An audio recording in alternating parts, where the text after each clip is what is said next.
Hi, everyone. Judge Andrew Napolitano here for Judging Freedom. Today is Thursday, February 29th, 2024. Colonel Douglas Macgregor joins us now. There's nothing to laugh at, but one of the viewers, Colonel, just wrote in and said, I'd like to hear Colonel Macgregor conduct one of these interviews in a Scottish brogue. He's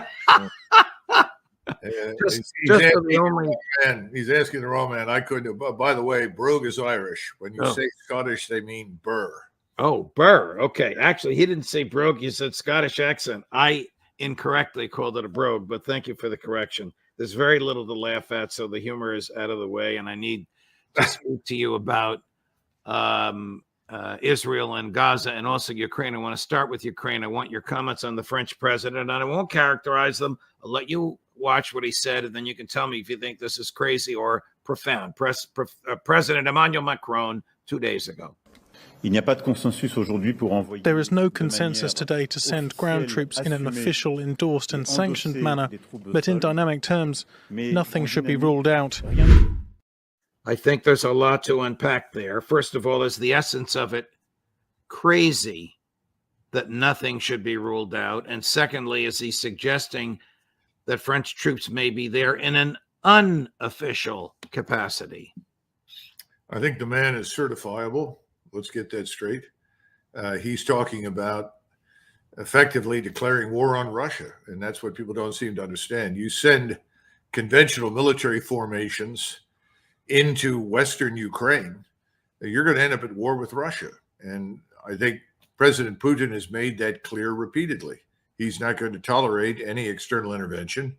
And while he certainly doesn't want a war with NATO, he's made it clear that if any NATO members send their forces, organized forces into Eastern or Western Ukraine with the intention of fighting Russians, they would be at war.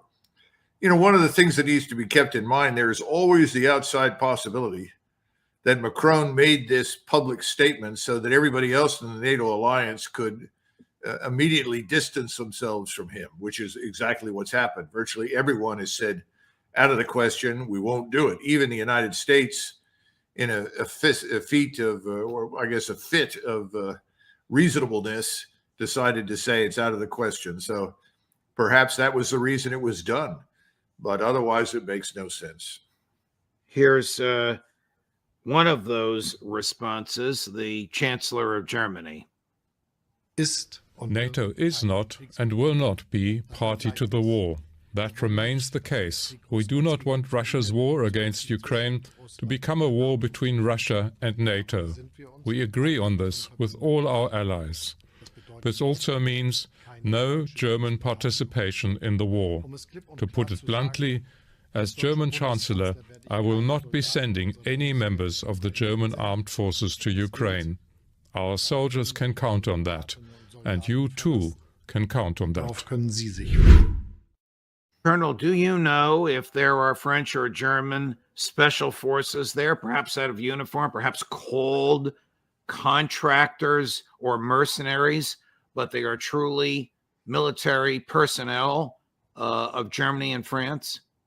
I do not. I can't confirm or deny it. I know that British and American special ops forces in small numbers have been on Ukrainian soil. There's no question about it. And some of the attacks that you've seen with drones at sea and some of the missile strikes, they have undoubtedly been assisted enormously by the British SAS.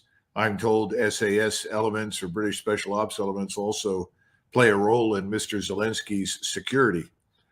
But as far as anything else, no, I cannot confirm it. I wouldn't exclude the possibility that there are others on the ground there trying to help or assist in some way, but I haven't seen it. New York Times had a lengthy piece. I'm sure you saw it. It was somewhat weird. It appears to have been leaked by the CIA because there's a lot of patting on the back of the CIA, claiming that the CIA has 12 bases. I didn't know they called them bases when the CIA builds them. I thought those were what the military built, but whatever. I want to get into a thing about terminology. In Ukraine, I'm sure the Russians know exactly where they are and what's going on there. But my point is, how much help is the CIA providing to Ukrainian intel and Ukrainian soldiers can an argument be made if American special ops out of uniform or in uniform are helping Ukrainian military personnel use American equipment, if that military equipment is being used to send projectiles into Russia, if the projectiles came from the United States of America, Colonel, is the United States starting a war against Russia? Well, strictly speaking, I think you can argue that we have been a co-belligerent along with many of us, our allies, on the basis of what you just described. I mean, that's an easy argument to make. But bear in mind that President Putin, contrary to popular belief in the West, has never wanted a war with the United States or its allies in Europe. Never. Has never had any aspirations to move west to attack anybody. Doesn't now. I think it's important to understand that there are a couple of realities that have dawned on the people in the West. Number one is you can tinker on the margins of this war and pretend that you're having a profound impact. And that's what we've done. But you're not going to fundamentally influence it. Secondly, if you actually provoke the Russians to the point where they feel compelled to fight back, and I'm talking about the introduction of conventional military power, we have no integrated air defenses in the eastern border of Western Europe. In other words, between us and the Russians, there is almost no air defense, air and missile defense capability. That means that in the event that there were a conflict or confrontation and we attacked them with air power, which is what a British admiral recently said we might do, we would lose badly because tens of thousands of missiles that we could not stop would rush through and attack every conceivable airfield, port, or installation of any military significance in Poland, Germany, Scandinavia, France, Italy, and the rest of Europe. There's nothing they can't reach. I don't think that comes up for discussion very much. And then we have this assumption that our air power, on which we've depended almost exclusively since the end of the Second World War for any kind of strategic impact and long-range attack, is probably not going to survive contact with all of the Russian air defenses. Right now, we see new air defenses springing up in Syria, northern Lebanon, Iran. I think we're going to see more of it in parts of Iraq. And I think it's going to challenge our air supremacy. It hasn't been there before in any great numbers. It's going to start showing up. We are accustomed to no enemy in the air. Well, the enemy is a missile, and it comes in the form of air defense and anti-missiles. And that's going to change everything. So I think everybody is sobered up and concluded what Schultz said. The other thing is Schultz and most of his colleagues are on very thin ice. They're close to being voted out of office. And he's trying to say, please, please, please, I'm not going to send you to war. Relax. And the Germans will not tolerate a war against Russia. They didn't sign up for it. They don't want it. Here's what President Putin said. This is just a 27-second clip as part of one of his longish speeches in response to President Macron and in response to some other nonsense that came out of Poland. You and I emailed about it. I'm going to ask you about Poland in a minute, and also what the Prime Minister of Great Britain said a week and a half ago that caused his predecessor, who's now the secretary or the foreign minister, to try and pull back from it. But here's cut number 12, Chris. Here's President Putin threatening war over this. They should eventually understand that we also have weapons, and they know it. I just said it now myself. Weapons that can hit targets on their territory. Everything that the West is coming up with now, what they threaten the world with, it can result in a conflict with the use of nuclear weapons, and therefore the destruction of civilization. You surprised he used language that strong, Colonel? No, not at all. I think he felt it was absolutely necessary to make it unambiguously clear that if you attack Russian territory, we reserve the right to respond with whatever we think is appropriate, up to and including nuclear weapons. That's why you possess nuclear weapons in this age. It's really almost exclusively for territorial integrity and protection. And I think he wanted to put to rest, if there was any question in anybody's mind, what happens if you attack Russia, this is the answer. So I think it's a very good way to put the whole issue to bed, and I think that helped to convince Schultz and everybody else to forget it. How dangerous is the leadership of Poland and their inclinations toward a war with Russia? You mean the incredibly stupid comment by Andrzej Duda saying Yes, I do. You and I emailed about that with a Polish friend of ours. yeah, Tell us about it. the world would be better off if no Russia existed. The only thing one can conclude from this sort of thing is immense stupidity, and that's putting it mildly. Anyone who is Polish has more sense than that. I don't know where he's from. He must be from another country. Most of the Poles I know are more sensible than that. It's absurd. It's stupid.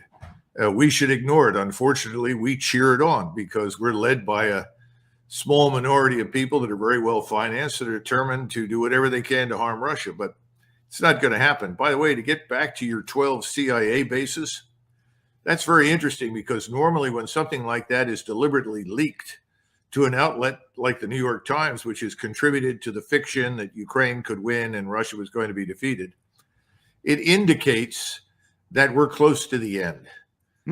That at some point in the near future, we're simply going to quietly leave. You know, that's what we do. When we create disasters, there's no other way to do it. We just pack our things, get onto the boats, get into the air, and we go home. I think that's coming. And I think that's what the real meaning is, because otherwise they would never have told us that. Chris, play cut number 9. Here's the Deputy Secretary of State who has blood on her hands because of all she's been doing over there for so long. But I'm going to ask you, after listening to her at her bombastic worst, if she knows that the end is coming. Please listen, Colonel, for the last 5 or 6 words she uses, claiming inexplicably, crazily, that our involvement in Ukraine has made the United States safer. Without sending a single U.S. soldier into combat and investing less than 1/10 of 1 year's defense budget of the United States, we have helped Ukraine destroy 50% of Russia's ground combat power, 50%, and 20% of its vaunted Black Sea fleet. Ukraine has taken off the battlefield 21 naval ships, 102 Russian aircraft, and 2,700 Russian tanks. By every measure, Ukraine's bravery and strength, its resilience, has made the United States safer too. Does this woman know that she's lying? Oh, absolutely. There's no question about it. And she has no reservations whatsoever about doing so. Remember, this is an ideologue. This is a globalist, neocon, whatever you want to call it, revolutionary, who is determined that she's going to destroy her enemies. Now, you know, Russia is not the enemy of the American people, but she thinks it's her enemy and her friends' enemies. And Ukraine is utterly and completely destroyed. You know, you've got over a million casualties and 500,000 dead, 500,000 at least. I'm told it's now up to about 530,000 dead. The entire Ukrainian population that is still under, Zelensky's control lives in mortal fear of Zelensky and his regime. That's what people don't seem to understand in this country. They're afraid to speak up and express any opinion at all. Nobody wants to fight anymore. And people certainly don't want to be utterly annihilated by the Russians.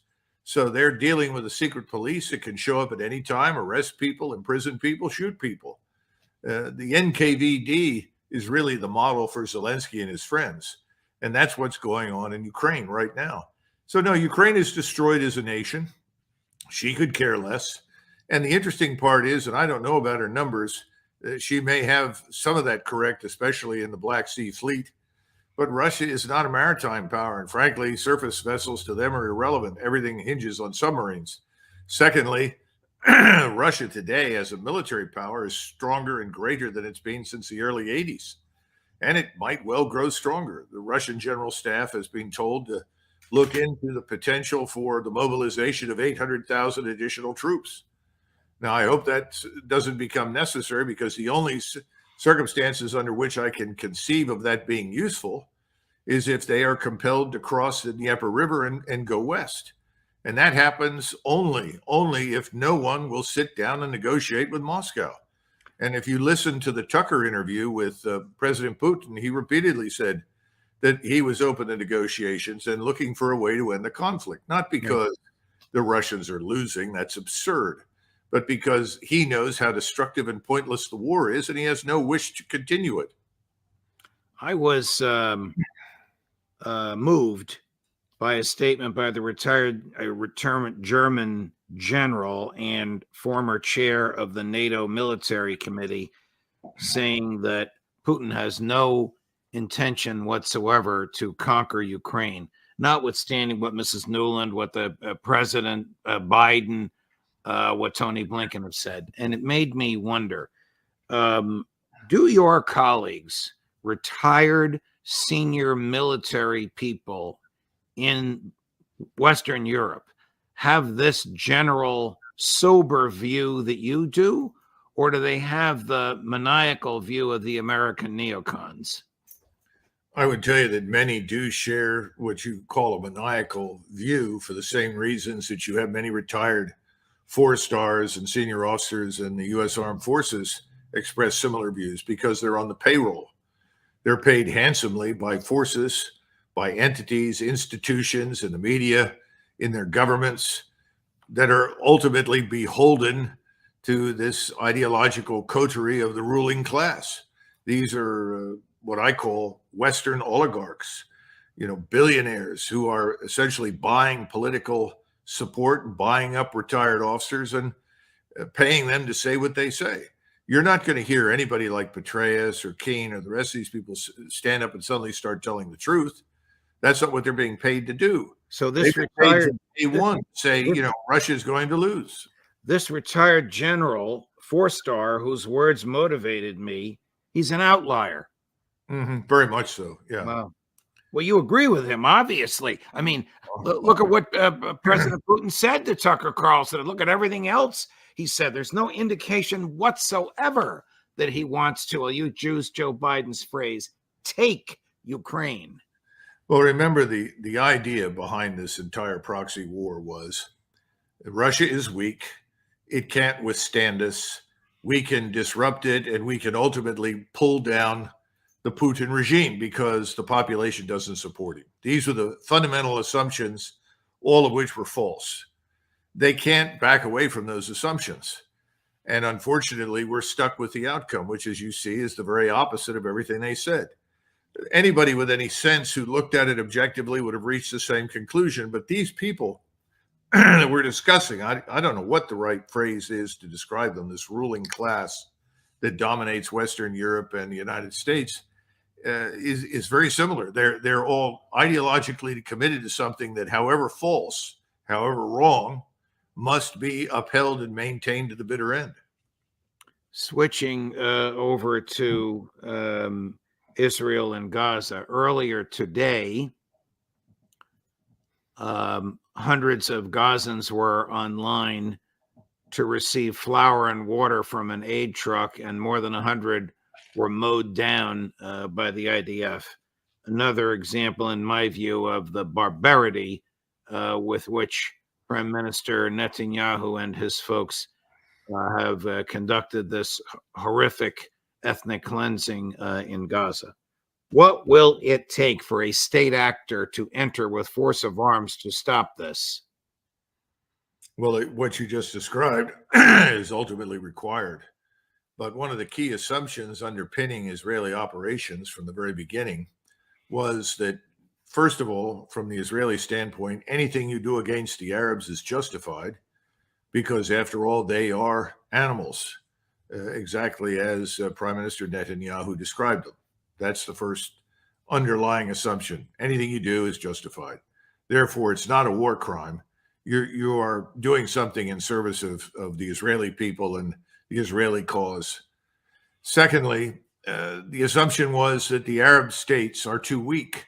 They're essentially burdened with enormous domestic problems. Egypt has 100 million people living on an infrastructure for perhaps 40 million. They have to be fed, they have to eat, they have to live, there has to be some measure of order. They can't risk a war. Jordan is not as populous, but it too has internal contradictions, doesn't want to risk a war.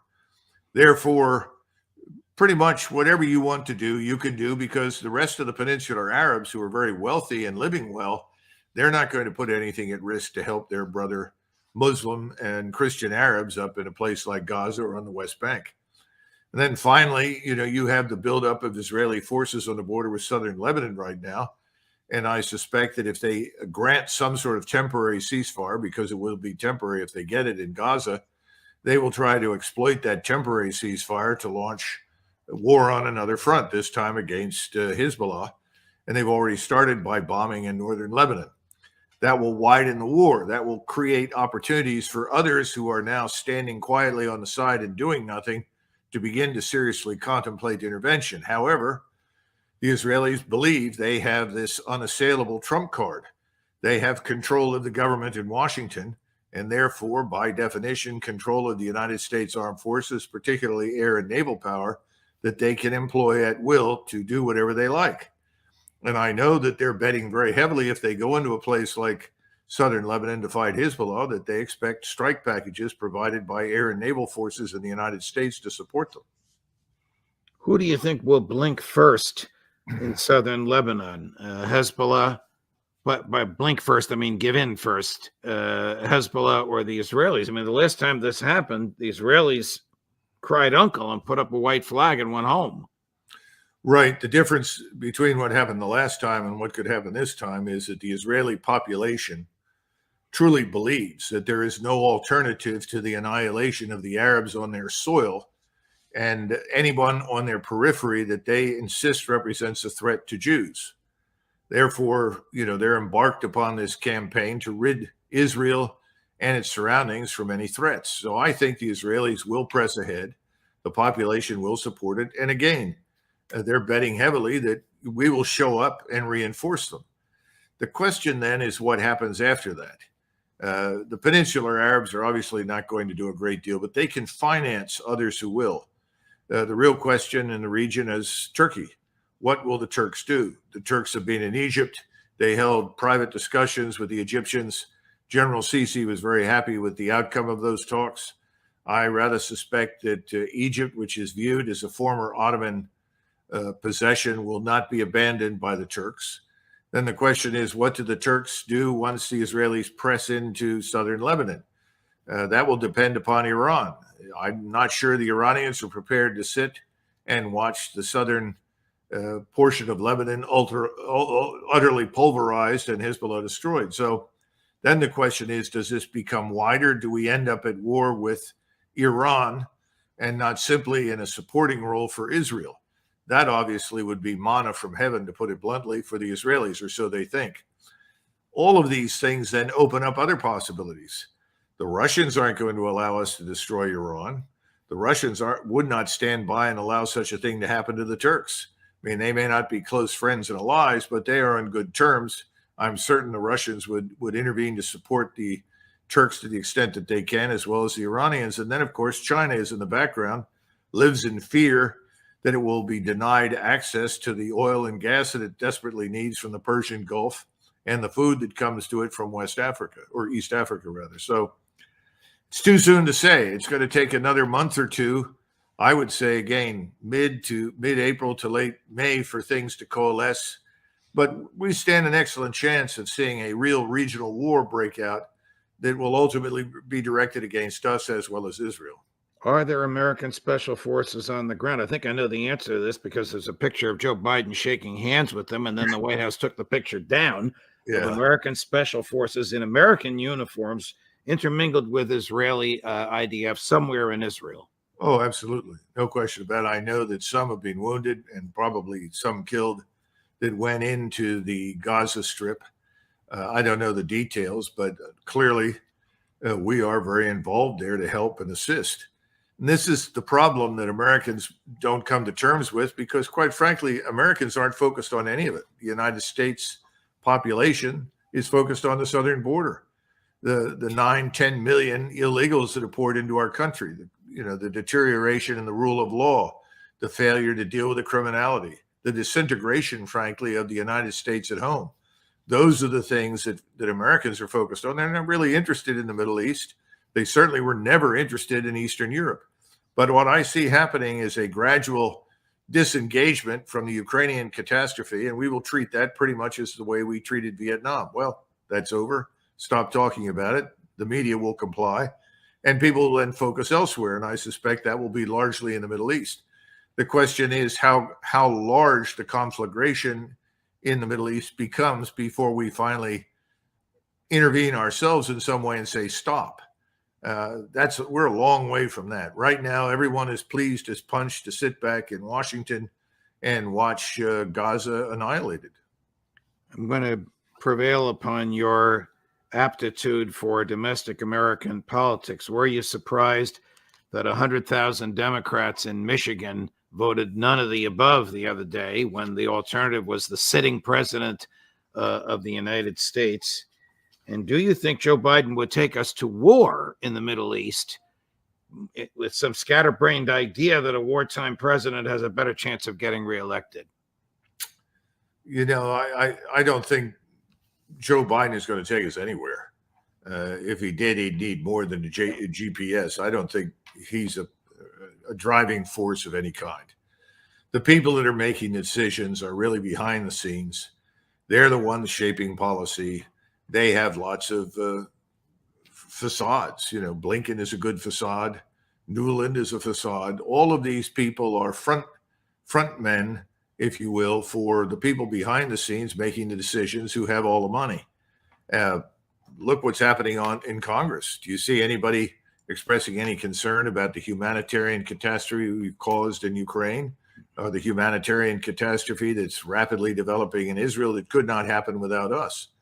I don't see it. So I'm not surprised.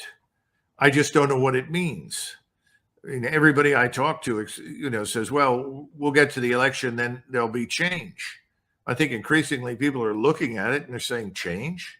Where does the change come from? Who's going to change anything?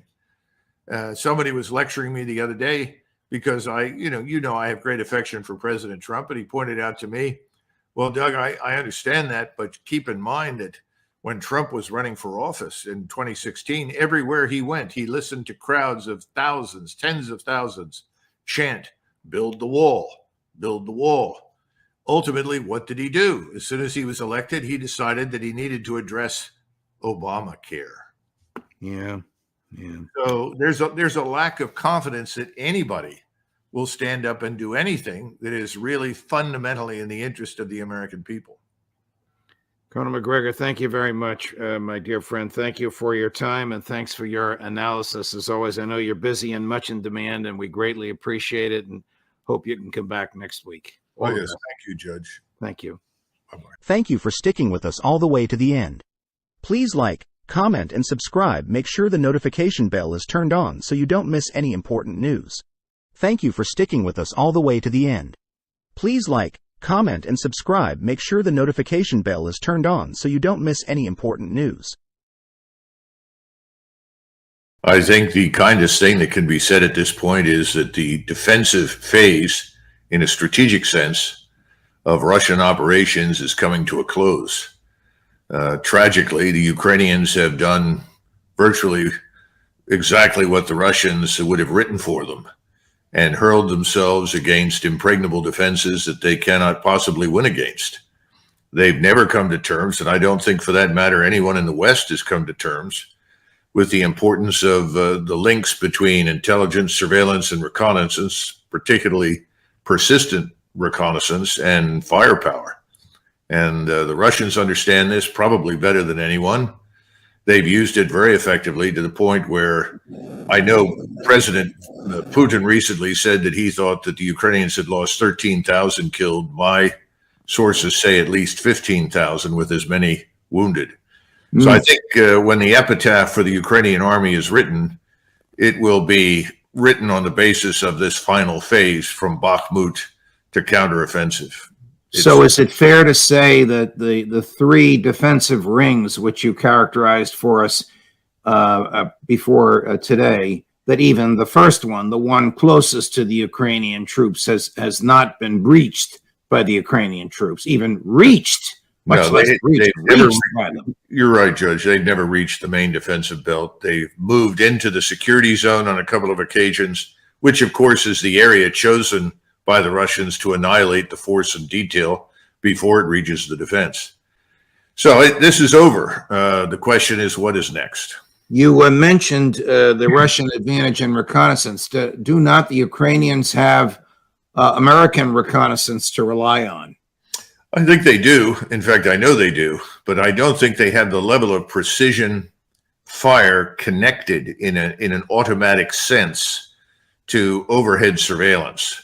In other words, the ability to see something that you want to strike and within the space of a minute or two, annihilating that target. That kind of rapidity of response is something that's lacking on the Ukrainian side. I think it's lacking on the NATO side. Here's what the Department of Defense, they have a new spokesperson, Dr. Deborah Singh, I think her first name's Deborah, I might be wrong, made a statement yesterday, which is the usual cheery optimism, but anxious to hear your comments on it. I think our assessments have been pretty clear from the beginning. I think, we know, as you continue to see the fight, that it continued to move to the east. It's become more of a grinding battle every day. You saw that in Bakhmut. The Ukrainians can speak to their operations and more to the day-to-day on what's happening on the ground, but we know this is going to be a hard fight. We know this is going to take time, and we are confident that the Ukrainians have what they need. They have the combat power. They have the ability to be successful in their counteroffensive operations. We see them launching both defensive and offensive operations right now, but I would let them speak to more of that. Okay, it's Dr. Sabrina Singh. My apologies for getting her first name wrong, but does she know what she's talking about? Judge, we increasingly utilize women as spokespersons. And the reason for that is that the journalists and tough-minded individuals that may still reside in the media are unwilling to ask women hard questions. They don't want to embarrass the women. They don't want to come across as impolite. God forbid that they should be termed toxic masculine types. So that's part of the problem. Second thing is, this woman has a pedigree that goes all the way back to Hillary Clinton. She's been a Democratic operative for many years, which means that she can lie without compunction. And she did so very effectively here. This is not surprising in the least, and it's become standard fare inside the Beltway. Does she really understand anything? I have no idea. But lying without compunction is a precondition for rising in the current Washington environment. I mean, it's almost criminal, the substantial and material deceptions that she offered. And in my opinion, is there such a thing as journalistic malpractice? Who knows? For the media to just pick it up uncritically and not to challenge her, whether it's because she's a woman or for whatever reason. Well, the media is part of it. I mean, let's be frank. The media is dominated by people who are 100% behind this war to destroy Russia. The whole war began as a lie. It continues as a lie. It will end tragically for the people that are the most vulnerable, that is the Ukrainians. It will end badly, I think, for any Europeans that continue to support it. Hopefully, we will not be dragged in. But the bottom line is, it's one lie after the next. The Russians will ultimately establish the truth, and that will be hard to conceal when it's finally revealed. Well, here's your former colleague, I think you know him, retired General Ben Hodges, on what he thinks should happen next.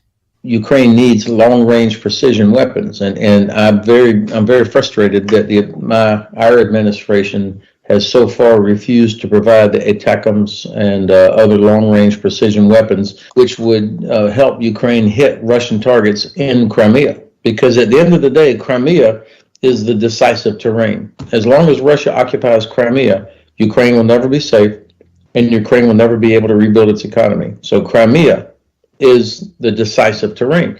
And if the U.S. would provide these long-range weapons to Ukraine, then the Russians would have to begin to leave Crimea. Well, first of all, Judge, I do not know Lieutenant General Ben Hodges. I think he said he was class of 80 at West Point. And like Petraeus and many others, he has joined in to a substantial extent to push lies about this entire conflict. And I think in professional terms, the kindest thing I can say about him, and Petraeus for that matter, is that these people are professional pygmies.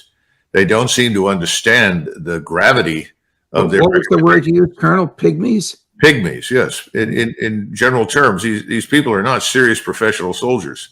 To make those kinds of suggestions is to invite a much wider and more destructive war. Yes. He also doesn't bother to point out, and of course we never do in the West, that thus far, President Putin has actually held back the Russian military. The Russian military can do an infinitely more serious amount of damage than it has to thus far. Putin has never wanted to kill large numbers of Ukrainians. He has been very mindful from the very beginning that at some point in the future, he's going to want to live with the people that he's been fighting, and he does not want to inflict unnecessary damage. We've left him no choice, and as we've done in the past, we've said, you know, you can do one of two things. You Russians can either leave Ukraine or commit suicide. Those are the only options, and if you don't choose those, then we will fight you until there are none of you left. Under those circumstances, he's had to persevere, and he's done so very effectively. But the Russian military has never really unleashed its full power. You sent me a piece in one of our many email exchanges, for which, of course, I am deeply and personally and professionally grateful. It wasn't written by you, but it startled me. And it basically said the war will end when a Ukrainian military commander on the battlefield surrenders to a Russian military commander on the battlefield, because the Ukrainian military and political leadership will either be dead or will have left Ukraine. Do you subscribe to that doomsday scenario, Colonel? Well, if we insist on stonewalling the Russians, if we continue to live in fantasy world and drag the Ukrainians down this path with us, we'll all end up in hell together. And I think that's what the message is. The Russians will now move forward. Now, will they do it next week or July, or will it come at the beginning of August? I have no idea, but they're in a position now to launch a punishing offensive. There have already been some offensive moves up near Lyman and towards Zaporizhzhia. I would expect the Russian military to sweep across the rest of eastern Ukraine and then cross and seize Odessa. So I think those things will happen. The question is, what are we going to do in the meantime? Are we going to talk to the Russians? Are we going to establish some sort of arrangement based on reality, based on the facts? Are we finally going to recognize their legitimate security interests? I mean, I thought it was interesting that Hodges said, well, as long as the Russians are in Ukraine, or excuse me, in Crimea, Ukraine will never be safe. Well, as far as the Russians are concerned, as long as you have this NATO-backed government or Washington puppet in Kiev with a large army at its disposal in Ukraine, they will never be safe. So the question is, how do we satisfy everyone's security needs? And the answer has always been the same: neutrality. The question is, what's going to be left of Ukraine? The longer we wait, the more likely it is that Russian troops will stand on the Polish border. Those are facts. Right. We'll take a break. When we come back, another outburst from Yevgeny Prigozhin, a very, very strong, typical Prigozhin outburst for Colonel Macgregor to analyze right after this. So, Colonel, welcome back. Mr. Prigozhin issued another one of his outbursts. This is about a 30-minute, we're not going to play the whole thing. This is about a 30-minute, appears to be extemporaneous statement he made on his own Telegram channel. The first one references that we've excerpted from it, Leopards, tanks. And since you're a former tank commander, we'll play that first. And then the second one is more big picture. But first, his reference to 60 Leopards destroyed and the monstrous lies surrounding the report of their destruction. What we are being told is a profound deception. And we will face the fact only when, as was the case on Krasny Liman, as was the case in Kherson, as was the case in many other places, A bunch of these scum, realizing that they have already lost a huge piece of territory, gather and declare that they have regrouped the more advantageous positions. The same thing is happening in Bakhmut. The enemy is getting deeper, deeper and deeper into our defenses. The enemy saves his soldiers. The enemy saves his equipment. All that the enemy doesn't save is ammunition, and that's why our soldiers die and leave with injuries. Time is rapidly collapsing. All right, that's not the one which he mentions the leopards, but it makes it sound like he thinks the Ukrainians are winning. Even if he believes that, why say it in public? What does he gain by that? Is he running for president of Russia? Well, I don't think that he believes the Ukrainians are winning. I don't think that's his point. I think he's expressing frustration with the Russian high command that they have not already launched decisive offensive operations. And why? His attitude is, if you allow the Ukrainians to survive this phase in any form, if you allow them to withdraw, history teaches that they will try to regroup, that they may receive new weapons from the West, and we've got to fight it all over again. So I think his view is, let's get this over with. Let's attack decisively, crush what's left, and that will do more to save Russian lives than anything else.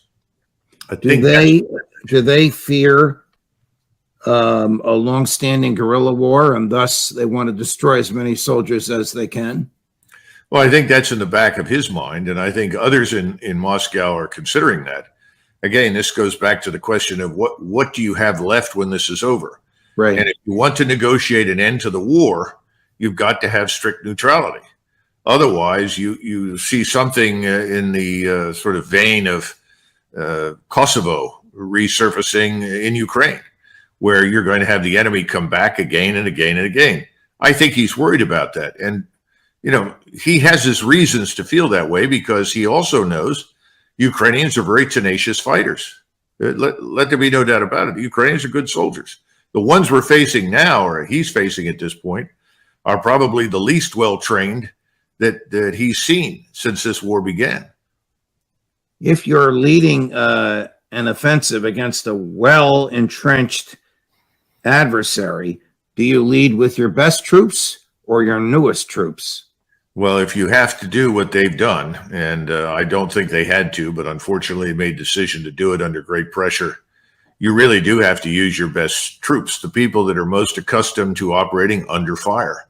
Having soldiers that have been under fire before is helpful because they know what can and can't happen.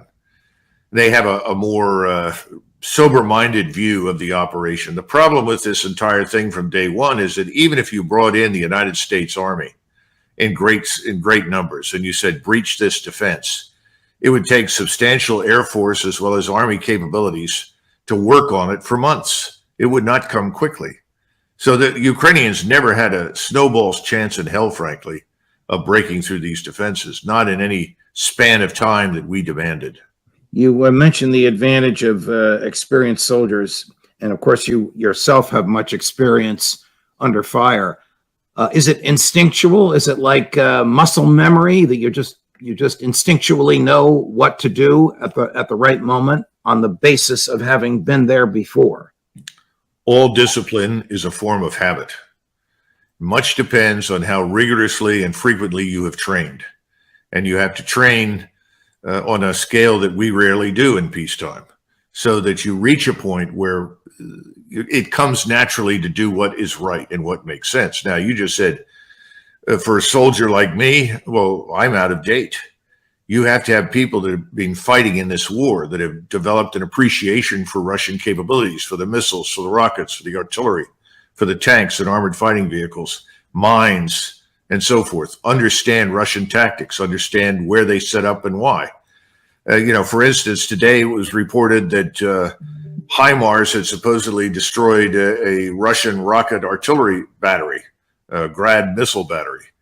And we can't find much evidence that they destroyed the battery, but there was a huge explosion, so we assume they did. More that we look at, the more convinced we are that this was to entice the Ukrainians into firing more ammunition so that their batteries could be targeted. My point is, The Russians are competent. They were never stupid. And you have to understand that. And I think there may not be as many people on hand now as there were a year ago to fathom that and appreciate it. Gary, play the other clip, please, from Mr. Prigozhin. No one destroyed 60 leopards. This is total nonsense. Shoigu leaves according to the principle that to be believed, the lie must be monstrous. And that's why deceptions happen. Two realities. No one destroyed 60 leopards. Shoigu, that's the Russian Minister of Defense, operates under the principle, I think I'm fairly summarizing this, that to be believed, the lie must be monstrous. Have 60 leopards been destroyed? First of all, what's a leopard? And secondly, again, why attack Shoigu by name like this? The Leopard tank is the standard tank weapon of the German army. Now, I don't know what kinds of leopards he's referring to because there are different variations. There's the Leopard 1, the Leopard 2, Leopard 4, and so forth. I didn't know that there were 60 leopards on the battlefield. I knew that there were at least 16 to 25, maybe more have shown up. What we can say with absolute certainty is that the Ukrainians have lost almost 280 tanks, perhaps 300 or 400 other armored fighting vehicles, as well as the 15,000 dead. That's absolutely certain. Secondly, on Shoigu. Excuse me for interrupting. Just in the offensive. Yes, just in this offensive. I don't know how many of them are Leopard tanks. I don't know. I don't think it makes much difference because the way things are set up right now, you could destroy almost anything on that battlefield because of the links that I explained earlier between persistent surveillance and almost immediate precision fires. When do you think the neocons in the State Department, Mrs. Newland, and the politicians in the West Wing who somehow think that President Biden can be reelected will recognize they need an off-ramp, or stated differently, will recognize that Ukraine can't win this, cannot win this?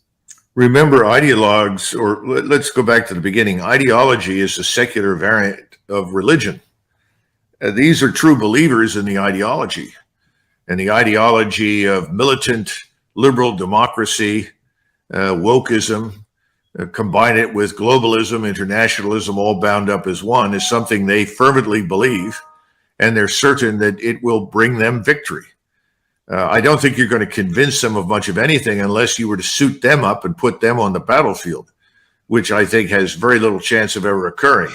So I think they're going to fight it to the last Ukrainian. So I don't see much evidence there. The only thing I did want to say, though, is about Shoigu. Shoigu is not a professional soldier. He was appointed as Minister of Defense for a whole range of reasons. He has a long record of competence in action. He's someone that President Putin trusts. And I think Shoigu is somebody who is cautious.